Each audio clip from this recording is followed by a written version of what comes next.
Welcome students. आज मैं इस वीडियो में आपको सिगमंड फ्राइड के थ्योरी के बारे में बताऊंगी। सिगमंड फ्राइड ने अपने 40 इयर्स के क्लिनिकल एक्सपीरियंस के आधार पे जिस थ्योरी का प्रतिपादन किया उसे साइको एनालिटिक थ्योरी कहा जाता है। साइको एनालिटिक थ्योरी को 3 भागों में विभक्त करके सिगमंड फ्राइड ने वर्णन किया है, जिसमें पहला भाग आपका है structure of personality, dynamic of personality और थर्ड है आपका डेवलपमेंट ऑफ पर्सनालिटी। जिसका पहला जो आपका स्ट्रक्चर ऑफ पर्सनालिटी है उसके बारे में मैं पहले भी वीडियो में डाल चुकी हूँ। इस वीडियो में मैं डेवलपमेंट ऑफ पर्सनालिटी के बारे में बताऊंगी, जिसे हम साइकोसेक्सुअल डेवलपमेंट भी कहते हैं। फ्राइड ने व्यक्तित्व विकास की व्याख्या 2 दृष्टिकोण से किया है। पहला दृष्टिकोण के अनुसार व्यक्ति का जो एडल्ट पर्सनालिटी है वो बचपन के अलग अलग एक्सपीरियंस से होके गुजरता है या उसके द्वारा ही कंट्रोल होता है। फ्राइड के दूसरे दृष्टिकोण के अनुसार जन्म के समय ही बच्चे में सेक्सुअल एनर्जी होती है और मौजूद होती है और जो विभिन्न सेक्सुअल स्टेजेस से होके विकसित होती है। फ्राइड ने इन स्टेजेस को 5 स्टेज में रख के वर्णन किया है, जो आपका इस तरह से बोर्ड पे दिख रहा होगा। 5 स्टेजेस ऑफ साइकोसेक्सुअल डेवलपमेंट, जिसमें पहला स्टेज आपका है ओरल स्टेज, दूसरा है आपका एनल स्टेज, तीसरा है आपका फैलिक स्टेज, चौथा है लेटेंसी स्टेज और 5वां जो है वो जेनिटल स्टेज है।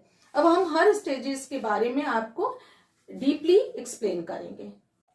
यहाँ पे जो हमारा पहला है ओरल स्टेज। ओरल स्टेज जो है वो व्यक्तित्व की सबसे पहली अवस्था होती है, जो जन्म से लेकर 2 साल तक की होती है। कहा जाता है कि जब बच्चा पैदा होता है उस समय भी उसमें सेक्सुअल डिजायर्स होते हैं। वो सेक्सुअल डिजायर की पूर्ति वो कैसे करता है? जन्म के समय बच्चा अपनी सेक्सुअल डिजायर की पूर्ति मुख से करता है। उसका जो भी रिक्वायरमेंट है या जो भी सुख प्राप्ति होती है, लैंगिक सुख प्राप्ति होती है, वो मुख के द्वारा होता है। जैसे किसी चीज को चूसने में उसे सुख प्राप्त होता है या फिर जबड़े से काटने में।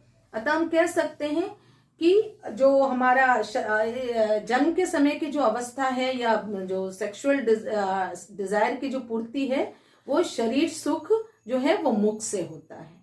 हमारा जो दूसरा स्टेज है वो आप देख सकते हैं कि एनल स्टेज है। यहाँ पे बोर्ड पे आपने देखा होगा।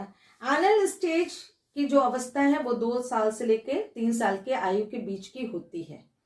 इस आयु में जो आपका लैंगिक सुख है वो मुंह से हटकर आपका जो एनल रीजन में आ जाता है और बच्चों को जो लैंगिक सुख है वो मल मूत्र त्यागने से मिलता है। अतः ये स्टेज जो होता है या आप कह सकते हैं कि इस स्टेज में शरीर का जो सुख है वो मुंह से हटके एनल स्टेज में आ जाता है और बच्चे मल मूत्र त्याग करके लैंगिक सुख की प्राप्ति करते हैं।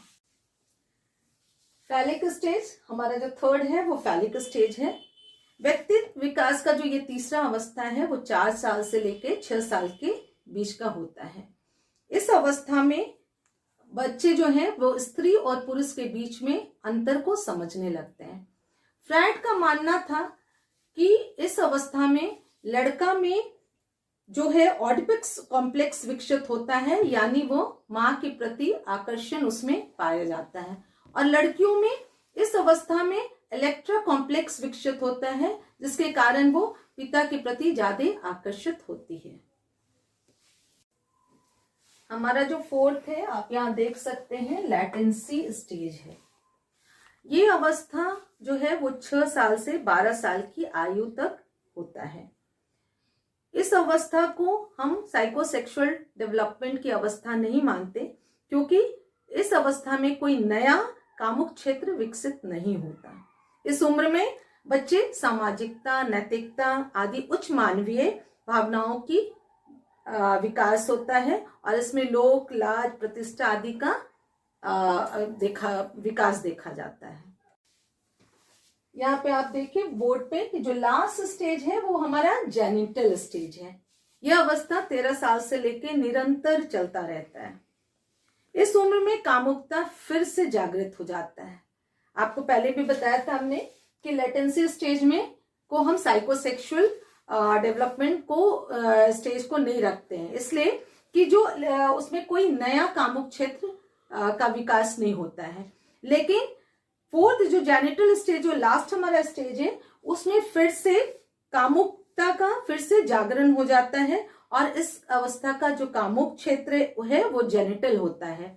और इसमें आप देखिएगा कि लड़कियों में बहुत तरह का फिजिकल डेवलपमेंट या शारीरिक विकास होता है, और जिसके कारण लड़कियों इस उम्र में बच्चे में प्रेम की भावना या फिर अपोजिट सेक्स के साथ अच्छा फील करना, इस तरह का अपनत्व, शारीरिक संबंध, इस तरह का जो फीलिंग्स है वो उसका विकास होता है। तो इस तरह से मैंने आपको साइकोसेक्सुअल डेवलपमेंट के 5 स्टेज के बारे में बताई, और ये जो स्टेज है इसके द्वारा ही जो व्यक्तित्व का है वो विकास होता है। होप करती हूँ कि जो सिगमंड फ्रायड का साइको एनालिटिक थ्योरी का जो थर्ड आपका था साइकोसेक्सुअल डेवलपमेंट, उसके बारे में आप अच्छे से समझ गए होंगे। उसके बाद भी अगर कहीं प्रॉब्लम है या कोई कम आपके मन में कोई दुविधा है तो आप प्लीज कमेंट बॉक्स में जाके कमेंट्स को डालिए, और अगर वीडियो अच्छा लगे तो लाइक करिए और मेरे चैनल को सब्सक्राइब करिए ताकि मैं जब भी नई वीडियो को डालूं आप देख सकें। Thank you so much.